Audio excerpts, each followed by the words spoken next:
Three tiny faces, sleeping in a wooden cradle. A mother's perfume still on the nightstand. A door left unlocked. By sunrise, a quiet Colorado neighborhood would be the stage for a question that refused to let go. Where is Heather Garber? When the first patrol car arrived, the house looked normal, laundry in the dryer, dishes in the sink, toys scattered across the living room carpet. But normal is a brittle thing. In the shadows of normal, something had been broken beyond repair. By the time investigators untangled what had happened, the case had sprouted impossible possibilities. An estranged husband with a twin brother who seemed to vanish in the margins, conflicting alibis that mirrored each other, and a network of silence that refused to unravel. It would become a story about loyalty, identity, and the terrible cost when family becomes a fortress for secrets. Please help this channel grow. Like the video, try the new hype feature, leave a comment and subscribe for more stories. This helps us a lot. Thank you. This is the story of the Dewild twins, Daniel and David, and the murder of Heather Garber. To understand how ordinary days can lead to extraordinary tragedy, we need to meet the people whose lives intersected on that silent morning. Heather Garber, beloved by neighbors as a fierce mother, and the kind of friend who shows up with soup when you need it. Heather was 31, polite in a way that masked a stubborn spine. She worked part-time at a children's clinic and managed the chaotic beauty of raising triplets, 3 little ones born 2 years earlier who had quickly become the center of her world. Heather's laugh filled the cul-de-sac's summer barbecues. She clipped coupons and organized playdates and, despite a messy separation, clung to the idea of a stable home for her children. Daniel Dewild, the husband-turned-estranged partner. Daniel wasn't immediately the kind of man anyone would call dangerous. Tall, soft-spoken, with a job in logistics, he moved through town like a neighbor who fixed the mailbox and mowed his lawn. But those closest to Heather would later describe a relationship threaded with quiet control, offhand comments that turned decisions inward, a habit of suggesting the family's choices until Heather's options narrowed without drama. David Dewild, Daniel's identical twin. If Daniel's presence unnerved, David's existence made people uncomfortable in a different way. Where Daniel was measured, David seemed untethered, volatile laughter that turned sharp when interrupted, a history of petty run-ins with local law enforcement, and a charisma that could gather friends as easily as it gathered rumors. The two twins were, in the words of an old classmate, two halves of a single secret. Neighbors remembered what they thought were small things, the twins' habit of finishing each other's sentences, the way they swapped places at family gatherings so quickly that even Heather sometimes seemed to forget which face sat across from her. For those who didn't know them well, the Dewild brothers were inscrutable, two men who shared a name but not a conscience. The months leading up to the crime were ordinary in the way things are before they change forever. Heather had separated from Daniel 6 months earlier, temporarily staying in the marital house to care for the triplets while they sorted custody and finances. Daniel had moved out but maintained frequent contact through texts and the occasional visit to pick up belongings. Friends said the two argued about money, parenting choices, and boundaries, and they said Heather had spoken about leaving for good. She had a plan, quiet and fragile, to take the children, move 2 states away, and start a new life. But plans depend on time, on one more day. Time, in this story, would run out in a way no one expected. It was a humid autumn morning when a neighbor, retired teacher Marjorie Lane, noticed an empty stroller on the curb. The house had no cars in the drive. The mailbox hung ajar. An hour later, Marjorie's knock went unanswered. She called Heather's cell and got voicemail. She peered through a window and saw, impossibly, the nursery lights still on. At 9:12 a.m., Marjorie dialed 911. When officers stepped inside, their senses stretched for answers that would not come. The kitchen smelled faintly of coffee. On the dining table, a half-eaten sandwich lay on wax paper. The triplets' crib showed a blanket folded neatly in the corner. There was no immediate sign of struggle, no overturned furniture, no blood in plain sight. But some violences leave fingerprints not visible to the casual eye. A door slightly unlatched where Heather always latched it. A bookshelf nudged just so. A family photo knocked off the mantel and resting face down. Detectives followed a trail of quiet details. In Heather's bedroom, sweat-darkened sheets suggested a restless night. Her phone lay on the nightstand. It carried a final text, a single sentence to an unknown number: "I can't do this anymore." Forensic extraction later revealed deleted calls and messages that are brief, sharp contacts between Daniel and Heather the night before, and a single midnight call to someone labeled in her phone as D. Don't know. Outside, a pair of muddy footprints led away from the back door toward the alley, then looped toward a service road where an abandoned pickup had been parked. The pickup belonged to Daniel's friend Marcus, who would later say the truck had been left there the night before. What followed was a discovery that would hollow the town. Hours after Heather's disappearance, a jogger found her body in a shallow ravine, half hidden by tall grass. The autopsy would later say the cause of death was blunt force trauma to the head and asphyxiation, a brutal, intimate ending inconsistent with a simple abduction. The body showed defensive wounds, the kind that speak of someone who fought until they could not. When photographs of the crime scene circulated through investigators, one chilling detail rose to the surface: a faint, partial fingerprint on the inside handle of the back door. It was smudged, partial, but forensics would later identify patterns, a ridge configuration consistent with the Dewild family. The discovery of DNA traces beneath Heather's nails would complicate the story. They contained mixed profiles, one of which would later be linked to Daniel but not conclusively. In the first 48 hours, the town held its breath. Rumors sharpened into accusations. Daniel, grappling on camera with grief and denial, insisted he had nothing to do with Heather's disappearance. He reported being at a friend's house that night, a claim that would come under scrutiny. David, according to witness statements, had been seen arguing with Heather in the weeks prior. And in those weeks, neighbors said, the twins' presence around Heather's house grew less like comfort and more like surveillance. The scene was messy in ways that would complicate even the most resolute investigation. The Dewild twins had reasons to be near the house. Heather had reasons to fear. The truth, as detectives would soon learn, liked to hide in plain sight under small denials, in swapped stories, between two faces that could be confused for each other. The investigation unfolded like an unspooling spool of thread, revealing knots where harmony should have been. Detectives began by focusing on the people closest to Heather: her friends, neighbors, ex-husband Daniel, and Daniel's twin, David. The forensic team cataloged evidence in a manner so clinical it felt like a sacrilege to the memory of the life they'd lost: hair fibers, soil samples, phone records, bank logs, and the things people forget: receipts, grocery lists, surveillance footage from nearby businesses. A gas station camera captured Daniel's truck on the night before Heather vanished, parked for several hours on a service road. At 11:37 p.m., a figure matching Daniel's height and gait walked briskly toward the ravine area then back.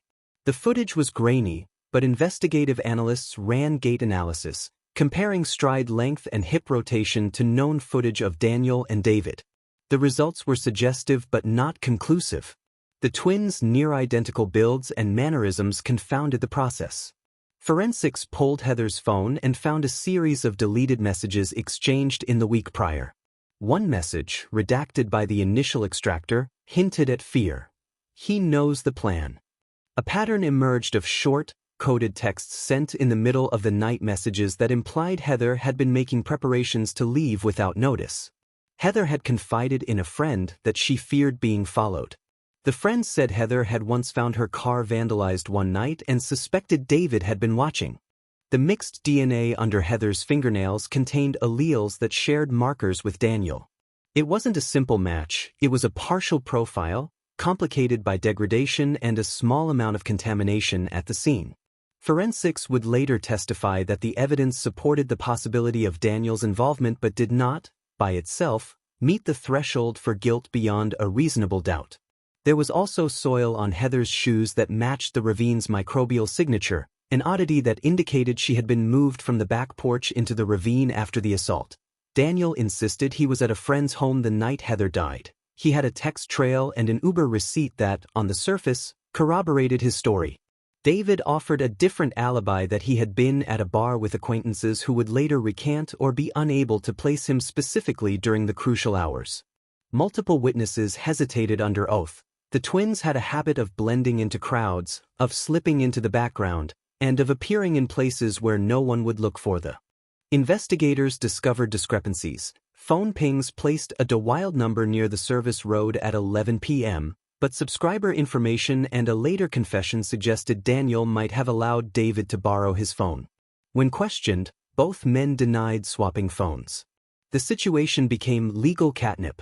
With two men who could swap clothes, cars, phones, and stories, building a timeline grew exponentially harder. The detectives leaned heavily on behavioral interviews.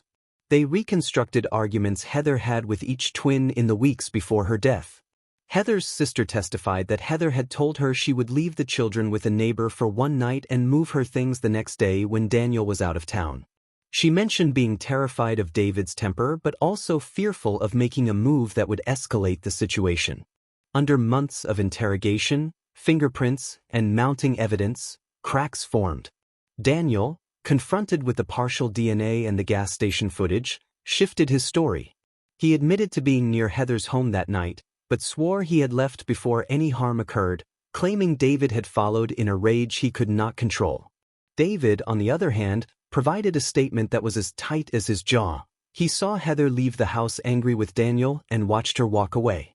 He claimed not to have approached her. Detectives, piecing together flight paths, time stamps, and witness statements, developed a theory that Daniel and David had both been present that night, that an argument escalated, that in a moment of violence, a shove, a blow, a panicked silence, Heather was killed. The critical question was who landed the fatal blows and who helped conceal the body. Months into the investigation, an informant stepped forward, a friend of David's who had grown uncomfortable with the silence. Under promise of leniency, the informant provided a sworn statement. The twins had talked openly after Heather's death, trading versions like playing cards. The friend said Daniel appeared shaken and guilty. David's eyes looked empty, like someone watching a storm from a safe window. The informant added that Daniel had begged for help moving Heather's body and that David had been reluctant but yielded under the pressure of brotherhood. The informant's statement was powerful but still secondhand. Defense attorneys excoriated it as unreliable, the kind of testimony motivated by selfish incentives. The prosecution, meanwhile, pushed forward, bundling the informant's testimony with fiber matches between the ravine and the Dewild property, cell tower pings that placed a Dewild device in the area, and the partial DNA under Heather's nails. Defense teams filed motions to exclude the informant's statements and to challenge the forensic procedures used to extract Heather's deleted messages. The twins' attorneys focused on the reasonable doubt presented by identical twins who could swap appearances, a fringe but powerful narrative. If witnesses cannot be 100% certain which twin they saw, how can a jury be certain beyond reasonable doubt? Prosecutors countered with a narrative that anchored on motive and opportunity. Daniel wanted to maintain custody leverage in a separation mired by financial disputes. David, with a shaky past and loyalty to his brother, became the muscle to Daniel's planning. The prosecution framed it as a conspiracy of silence, not a perfect crime, but the deliberate coordination of two men to hide a terrible thing. During discovery, the defense unearthed text messages showing Heather had been seeing someone else, evidence that complicated motive. Prosecutors argued that the new relationship only strengthened motive. Daniel felt betrayed and began desperate attempts to control the narrative. A series of petty restraining order filings, small threats, and an incident where Heather's tires were slashed months earlier were now woven into the tapestry of intent. Forensics lab schedules, witness recollections, and chain of custody records came under the microscope. Defense counsel hired private analysts to test the partial DNA profile, arguing that lab contamination and secondary transfer could not be ruled out. The prosecution brought in their own expert to explain why the DNA evidence, though partially, fit into the pattern of behavior and other physical links. By the time the case reached trial, the courtroom felt less like a place of law and more like a theater where each side staged a version of truth. The twin factor remained the thorniest issue: how to differentiate intent, presence, and action between two nearly identical men whose lives overlapped every day. Trials do not always deliver the tidy resolutions our hearts crave. They deliver verdicts. In a high-profile trial that drew state and national attention, the jury faced a mosaic of evidence. The prosecution argued that Daniel was the architect, the man who arranged the confrontation and later, in a panic, participated in the concealment of Heather's body. They described David as the accomplice whose loyalty outweighed his moral compass. The defense argued the case rested on half-truths, contaminated evidence, and fallible witnesses who could not be certain which twin they had seen. After weeks of testimony, the jury returned mixed verdicts. Daniel was found guilty on charges of second-degree murder and obstruction of justice. The jurors told reporters their decision hinged on the combination of the informant's testimony, the DNA evidence under Heather's nails, and Daniel's inconsistent statements. He received a sentence that reflected a court's attempt to weigh intent and the brutality of the act. Decades in prison with limited possibility of parole. David's outcome was different. The jury found reasonable doubt that David had delivered the fatal blows. He was acquitted of murder but convicted of accessory after the fact and evidence tampering. His sentence was significantly lighter, years behind bars, but less time than his brother. The sentences split the town. For some, justice arrived at last, even if imperfect. For others, the acquittal felt like an escape. How could one twin walk away while the other took the fall? The Dewild family fractured publicly. Parents, cousins, and old friends either rallied at the courthouse steps or cut ties and spoke of betrayal. Social media became a tribunal of its own, with online communities picking sides, replaying surveillance footage, and rewriting the story again and again in comment threads. Heather's children were placed with family members. Heartrending footage of relatives holding the triplets at the funeral made national broadcasts, and donations poured in from strangers who had followed the case. Heather's sister set up a foundation in Heather's name for single mothers, vowing to turn grief into purpose.